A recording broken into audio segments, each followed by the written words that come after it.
سلطان به وزیر گفت 3 تا سوال میکنم، فردا اگه جواب دادی هستی، اگرم جواب ندادی عزل میشی. سوال اول، خدا چی میخوره؟ سوال دوم، خدا چی میپوشه؟ سوال سوم، خدا چی کار میکنه؟ وزیر از اینکه جواب سوالها رو نمیدونست ناراحت بود. وزیر غلامی فهمیده و زیرک داشت.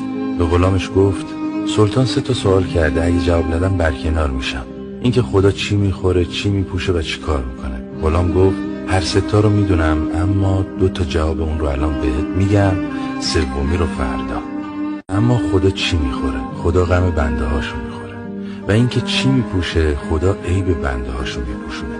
اما پاسخ سومت رو اجازه بده فردا بگم. فردا وزیر و غلام نزد سلطان میرن و وزیر به 2 تا سوال جواب میده. سلطان گفت درسته، ولی بگو جوابا رو خودت گفتی یا کس دیگه؟ وزیر گفت این غلام من آدم فهمیده، جوابا رو اون داده به من. سلطان گفت پس لباس وزارتت رو در بیار و به این غلام بده. غلام هم لباس نوکری در آورد و به وزیر داد. وزیر به غلام گفت جواب سوال سوم چی شد؟